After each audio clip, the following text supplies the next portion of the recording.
Dalam agenda kunjungannya di Sumsel, Mufidah Yusuf Kalla, Ketua Umum Dewan Kerajinan Nasional atau dikenal dengan Dekranas, bersama dengan Gubernur Sumsel Alik Nurdin, membuka sinergi program kegiatan Kementerian Koperasi dan UKM RI dengan Dekranas dan tim penggerak PKK Provinsi Sumsel di Hotel Widam Opi, Palembang.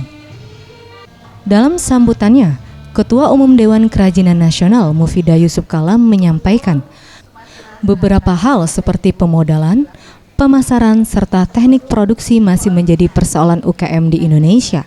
Dan untuk mengatasi hal tersebut, pelaku UKM dapat menata kembali manajemen dalam mengembangkan produk kerajinan melalui kegiatan ini. Dekranas menganggap sangat penting untuk melakukan pembinaan dan pengembangan UMKM di Sumsel, mengingat banyak potensi pengrajin di Sumsel seperti songket, jumputan, produk kerajinan dari kayu, lakuer, dan lainnya.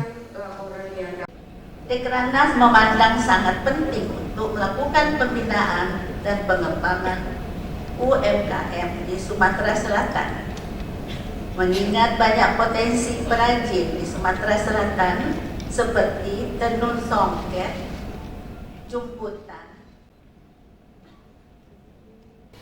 Sementara itu, Gubernur Sumsel Alik Nurdin mengatakan, melalui momen Asian Games pada Agustus mendatang, produk kerajinan unggulan dari 17 kabupaten kota di Sumsel yang memenuhi persyaratan akan dijadikan cenderamata bagi sekitar 4.000 atlet ofisial yang berasal dari 45 negara peserta Asian Games.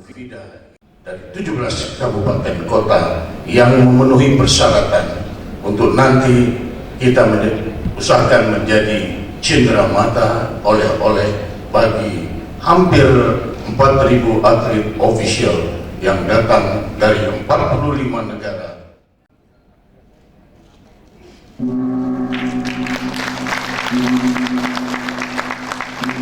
Tim Liputan Sriwijaya TV.